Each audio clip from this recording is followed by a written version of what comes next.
بسم اللہ الرحمن الرحیم۔ وَإِمَّا تُعْرِضَنَّ عَنْهُمْ، آیت کا ذرا معنی سمجھنا ہے، یہ ہے رد جمیل، اچھا جواب سے سائل کو رد کرنا۔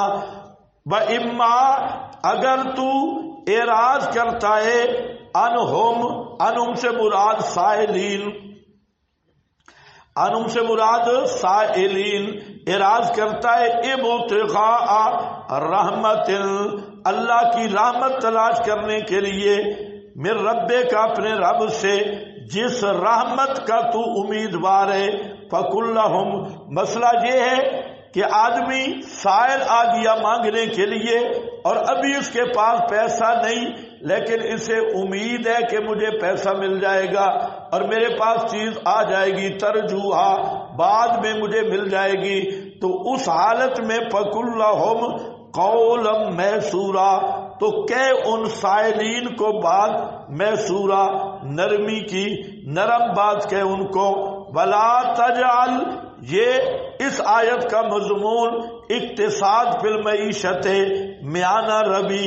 وَلَا تَجْعَلْ، اور مت کر ہاتھ اپنا مغلولتاً باندھا ہوا طرف اپنی گردن کے، اور نہ کھول اس کو کل البستے، پورا پورا کھولنا، پس تقعدا، یہ تقعدا ایسے جیسے کانا، یہ سیارہ کے معنی میں ہوتا ہے، افعال ناقصہ کا معنی کر لیا جاتا ہے، سیرورت والا معنی، ہو جائے گا تو، بیٹھ رہے گا تو، ملومن، ملامت کیا ہوا، معصورا، ہارا ہوا۔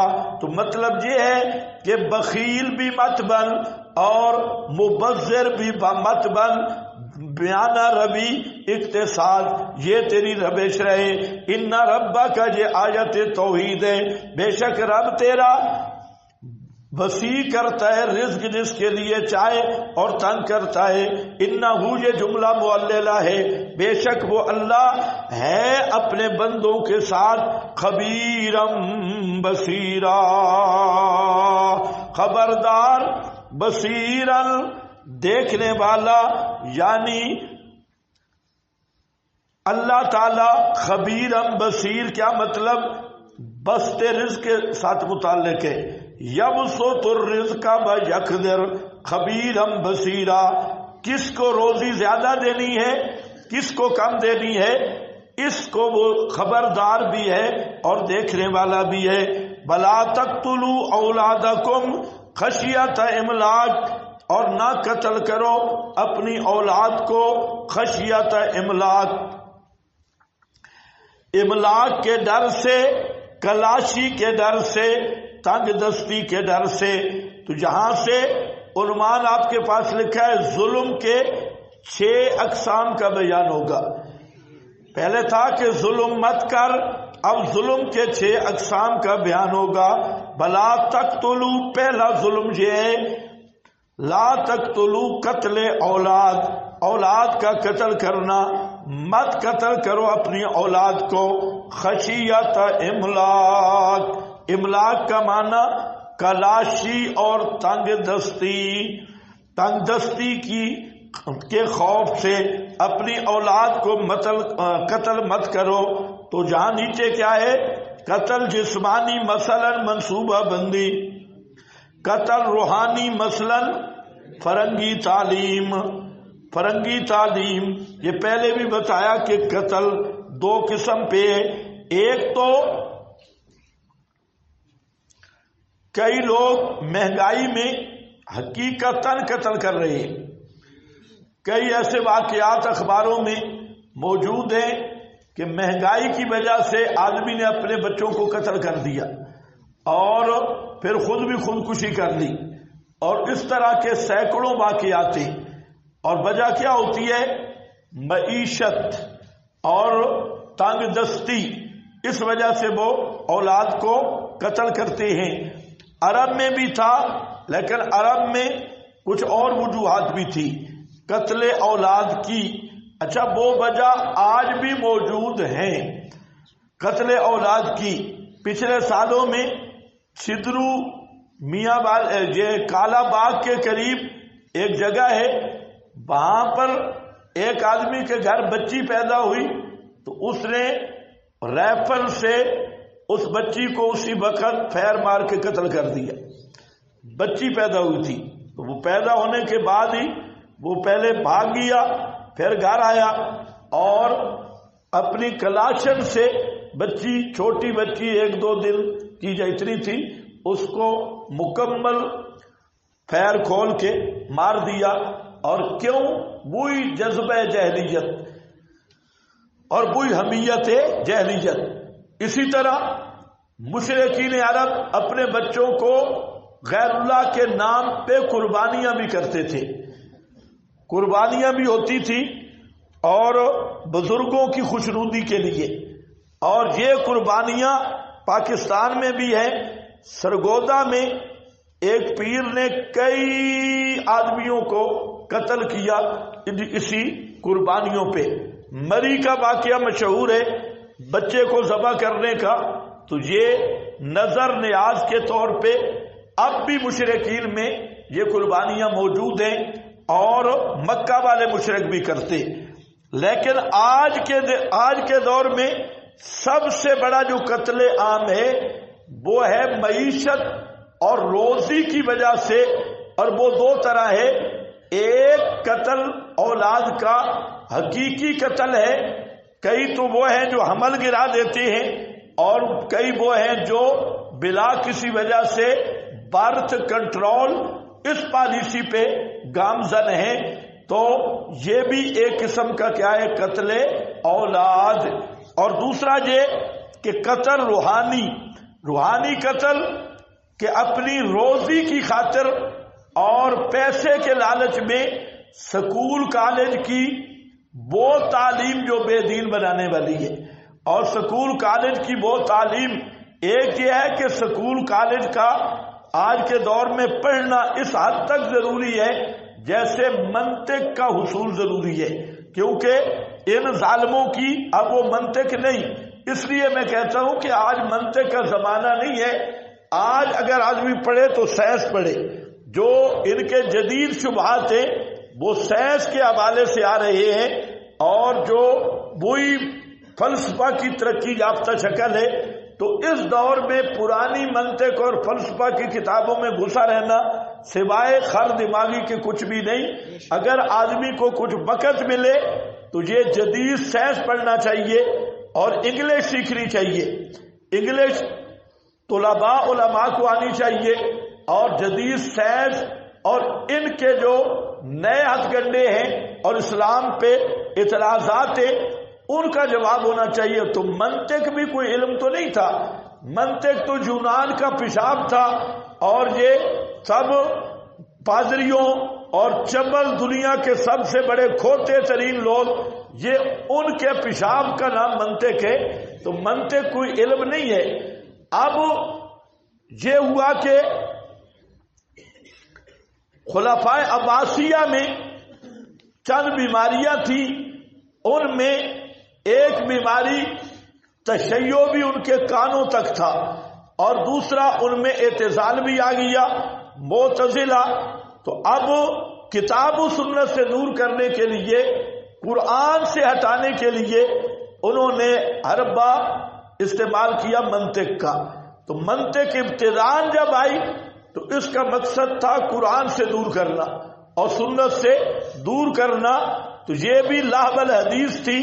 تو قرآن سنت کے مقابلہ میں تو پھر علماء نے محنت کی، منطق کے طوفان کا مقابلہ کیا، اور ایک دفعہ اس کو بعض جو خلفاء لانے والے تھے وہ مر گئے اور منطق بھی مر گئی. پھر ایک نیا خلیفہ آیا، اس نے پھر شیطانی کی، اور وہی جو حضرت سلیمان کے پرانے زمانے کی پوتھیاں تھی جنات والی، وہ منطق، یہ بھی اسی طرح سمجھو وَاتَّبَعُوا مَا تَتْلُو الشَّيَاطِينُ. اس نے پھر وہ جنات والی پوتھیاں لے آیا اور مدارس میں شروع کر دیا. پھر جب منطق کا غلبہ ہوا تو علماء حق پہلے دور تھے، تو انہوں نے یہ پروگرام بنایا کہ چلو ان کو منطق کی بولی میں جواب دیں گے. تو اور اگر آپ پیچھے چلے جائیں تو منطق لکھنے لکھوانے والے میں آپ کو مسلمان نظر کوئی نہیں آئے گا، آگے پھیلانے والے میں بھی کوئی مسلمان نہیں ہوگا، یا ہوں گے ایرانی شیعہ، رافضی اور نرے بے دینوں کے بے دین۔ تو مقصد یہ تھا علماء نے کہ ان کو منطق کے لہجے میں جواب دے۔ اب وہ منطق ختم ہو گئی، پنجاب میں تو منطق کا نام نشان نہیں، ابھی سلم پھر آ گئی، تو پنجاب میں تو ایسا مولوی کوئی نہیں تھا جو سلم پڑھائے، تو شرح تہذیب اور کتبی تک کام ختم ہے۔ اور ویسے ہے بھی منطق شرح تہذیب سے ہی پڑھ لے آدمی تو وہ اتنی منطق ہے، کیونکہ منطق کا استعمال اتنا ہی مناسب ہے جتنا آدمی بات یا لیٹرین کا استعمال کرتا ہے، اس سے زیادہ نہیں۔ تو بات جتنی ضرورت ہے زائد ضرورت نہیں ہے۔ تو بہرحال اب ضرورت ہے کس کی؟ جدید سائنس سیکھنے کی، تاکہ ان کو ان کی بولی میں جواب دیا جائے۔ تو جہاں پر ذرا خیال کر لو کیا رائے۔ میں عرض یہ کر رہا تھا کہ آج سکول اور کالج، یونیورسٹیاں اور آکسفورڈ باہر کی یونیورسٹیاں، ان سے پڑھنے والے 90 نہیں 95% ملحد بن کے آ رہے ہیں، بالکل دہریے اور ملحد۔ تو یہ بھی اولاد کا قتل روحانی ہے۔ اسی طرح اہل بدعت کے مدرسے میں داخل کرانا، اہل شرک کے مدرسے میں داخل کرانا، جہاں پر وہ شرک کا اور بدعت کا سڈا بن کے نکلے، اور اسی طرح خطیبوں کے پاس اس کو دورہ تفسیر کے لیے داخل کرا دینا تاکہ وہ مزاحم اور اسی طرح کا وہ پپو مولوی بن کے نکلے اور جو دین کی خدمت نہ کرے۔ تو یہ سارا کیا ہے جی؟ یہ سب قتل اولاد ہے، تو یہ قتل روحانی ہے۔ اسی لیے اکبر الہآبادی نے کہا کہ فرعون پاگل تھا، اور وہ اگر اس وقت کالج بنا دیتا تو جو قتل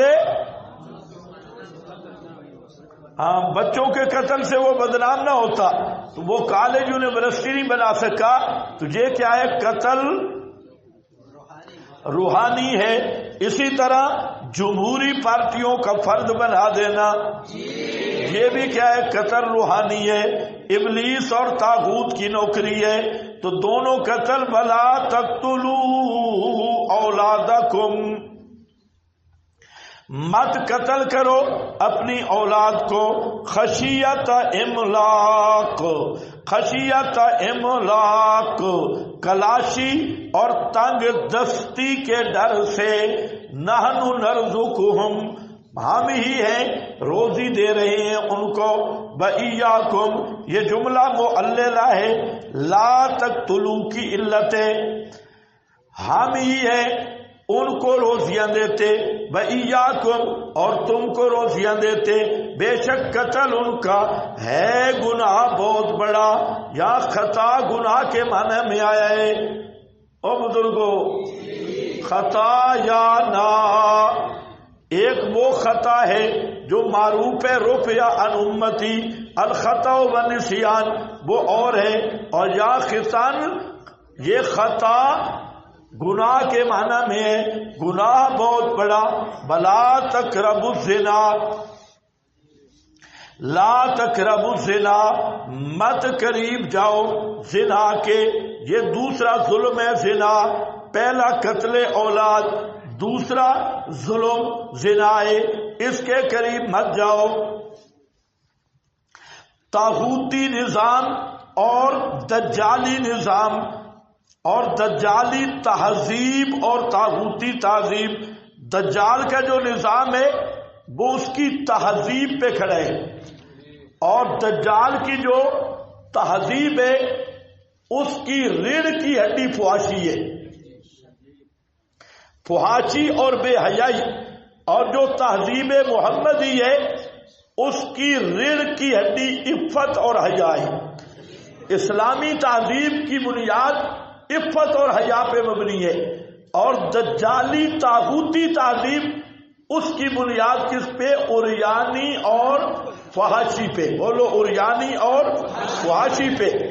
یہ یاد رکھ لیں کہ ہم جس دور میں ہیں اس میں سب سے بڑا تقابل تہذیبوں کی لڑائی ہے، تہذیب کی جنگ ہے.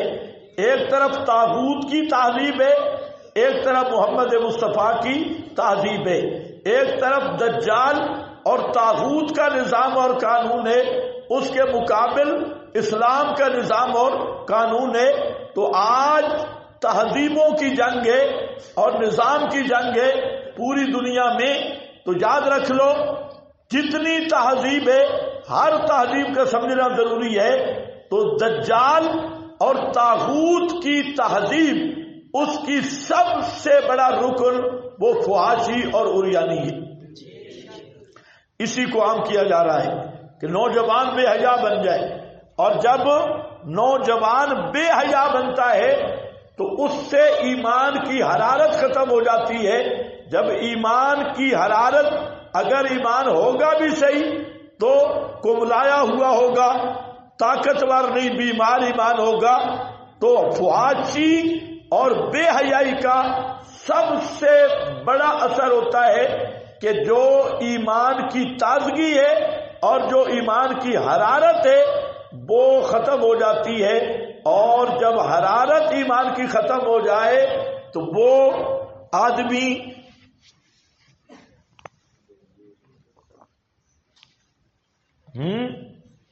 ریونڈی مسلمان ہوتا ہے، مجاہد نہیں ہوتا.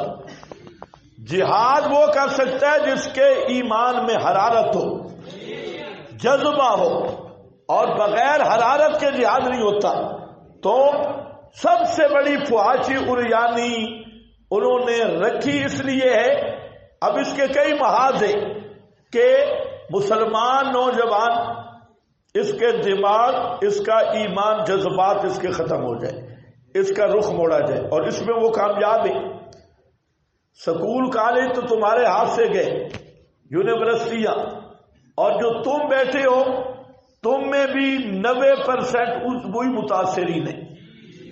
وہی قرآن سن کے بھی وہ اثر ختم نہیں ہوتا، وہی متاثرین ہیں. ان میں ایک بڑا محاذ وہ یہ موبائل ہے، یہ میڈیا ہے. اس موبائل کے ذریعے فحاشی اتنی پھیلائی جا رہی ہے، اور اکثر طلباء پہ افسوس ہوتا ہے کہ وہ دین کے خادم بننا چاہتے ہیں لیکن موبائل پہ وہی بے حیائی اور وہی سارا کچھ وہ دیکھ بھی رہے ہیں اور خود دجال کا رکن بھی بنے ہوئے ہیں. تو اس موبائل والی جو بے حیائی اور فحاشی میں شریک ہو گیا تو سمجھو اس نے دجال کے لیے فارم پر کر دیا ہے، اور یہ دجالی تنظیم کا حصہ ہے. تو نیٹ ورک ہے، کیبل ہے، سوشل میڈیا ہے، اور اسی طرح ہر جگہ پہ ان کے فحاشی اور بے حیائی کے یہ بڑے بڑے مراکز. پھر اس کے اندر NGOs ہیں، تنظیمیں ہیں. پھر آپ دیکھیں تشہیر بازار میں اور بار میں فوٹو بھی دیں گے تو عورت کا دیں گے، اور اسی طرح جو لباس ہے، اسی طرح جو اختلاط مخلوط تعلیم ہے یونیورسٹی اور کالجوں کی، اور پھر اسی طرح جمہوریت میں جتنا نظام ہے، اور یہ اسمبلی ہال میں زنانیہ مرد اور دفتروں میں زنانیہ مرد، ان کا اختلاط ہے. تو دجال کا سب سے بڑا پروگرام وہ ہے فحاشی اور عریانی، اور یہ اس کی تہذیب کی روح ہے. تو اب یہ قرآن جو تہذیب بتا رہا ہے اس کی سب سے بڑی روح عفت اور حیا ہے، پاک دامنی. فرمایا ولا تقربوا الزنا، زنا کے قریب مت جاؤ. ولا تقربوا الزنا، دوسرا قسم کہ مت قریب جاؤ زنا کے. انہو کان فاحشہ، بے شک وہ زنا ہے فاحشۃ، بے حیائی بہت بڑی. وساء سبیلا، اور برا راستہ، ساء برا، سبیلاً راستہ، تو بلا تقربوا الزنا، زنا کے قریب مت جاؤ، یعنی اس کے مبادی اور مقدمات سے بچو۔ اب یہ مبادی اور مقدمات یہ سورت نور میں ہیں، لا تقربوا جہاں آیا، لیکن وہ کون سے اسباب ہیں وہ سورت نور میں اس کی پوری تفصیل آئے گی کہ لا تقربوا الزنا کہ زنا کے مبادی کیا ہیں۔ تو اس میں مثلا ایک سب سے بڑا سبب اختلاط ہے، غیر محرم عورتوں کے ساتھ ملنا جلنا اور اختلاط کرنا، اسی طرح بے پردگی، شرعی پردہ نہیں ہے تو وہ بھی ایک بڑا سبب ہے، اور اسی طرح موبائل پہ فرینڈ شپ، یہ بھی کیا ہے اسباب میں سے ہے۔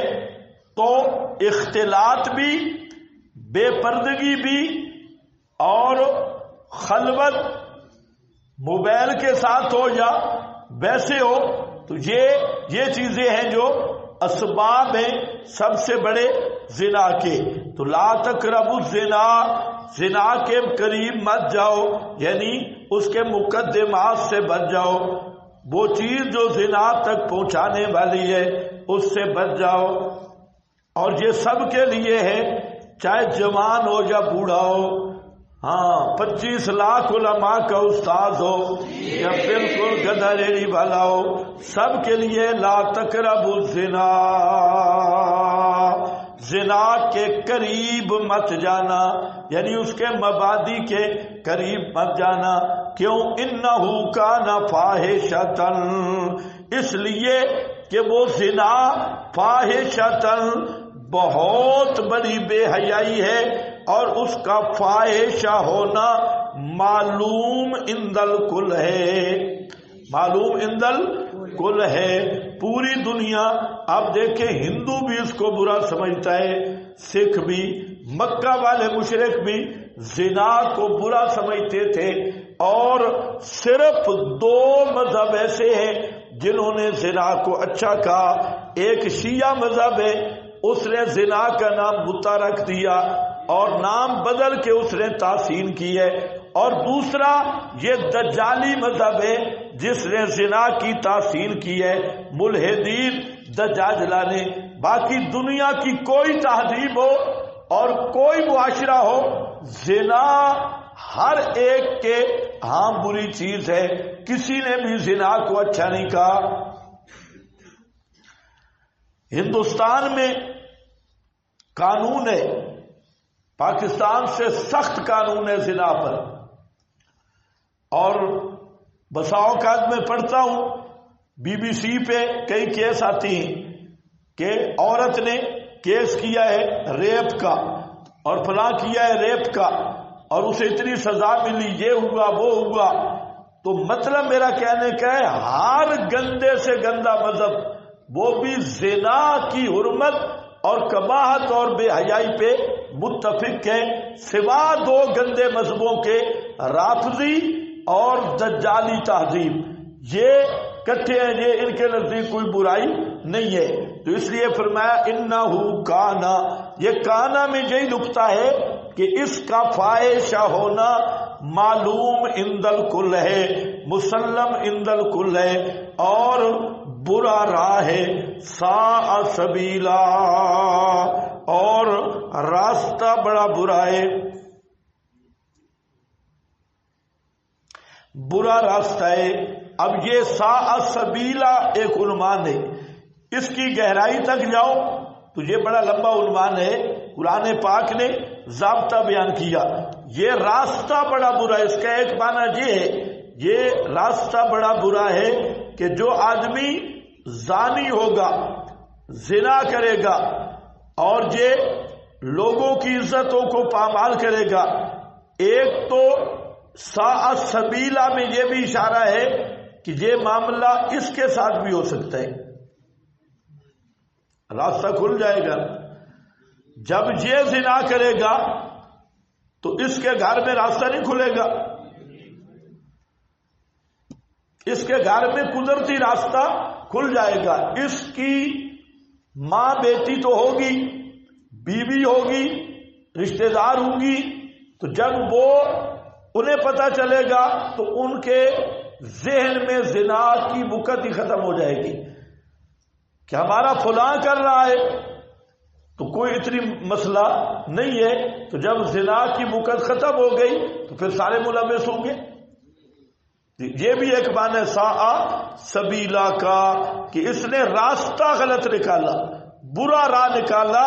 آج یہ زنا کے راستے پہ چلا ہے تو اس کے رشتہ دار، ماں، بہن، بیٹی، بیوی تک وہ بھی پھر زنا کے راستے پہ چلیں گے، کیونکہ یہ مقتدا بنا ہے۔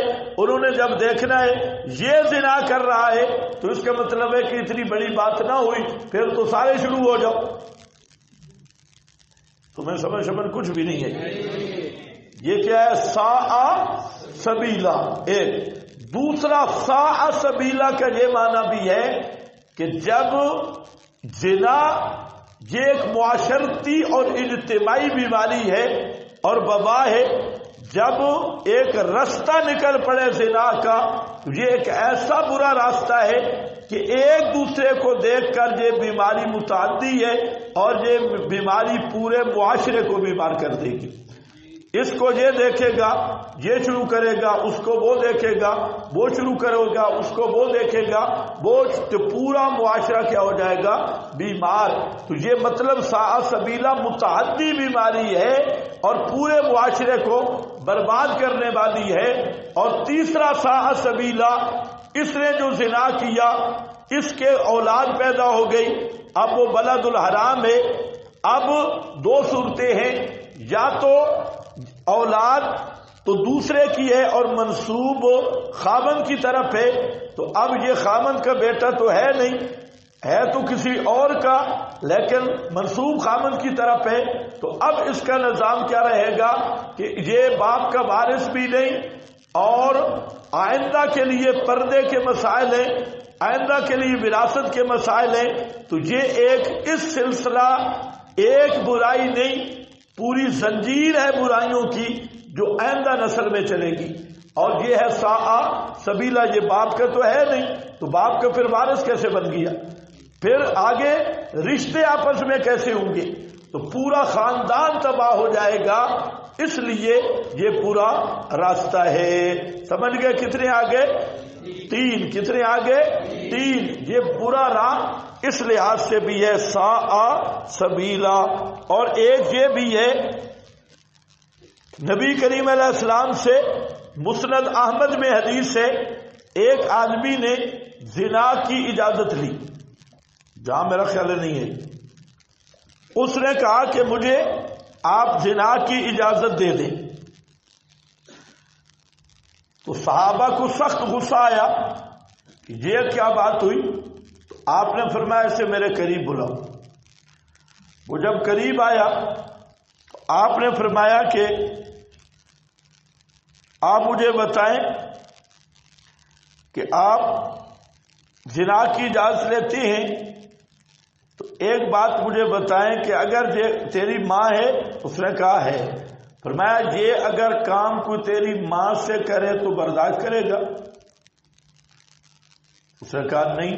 تو فرمایا کہ آپ جو زنا کریں گے وہ بھی تو کسی کی ماں ہوگی، یا تیری بیٹی ہے؟ اس نے کہا ہاں۔ فرمایا کہ یہ اپنی بیٹی کے لیے برداشت کرے گا؟ تو کہا نہیں۔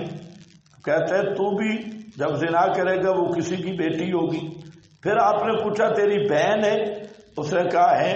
تو کہتے ہیں اپنی بہن کے لیے یہ تو برداشت کرے گا کہ وہ کوئی اس سے زنا کرے؟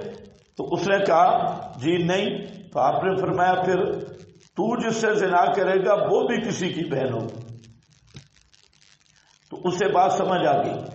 تو مطلب کیا ہے کہ جب یہ زانی آدمی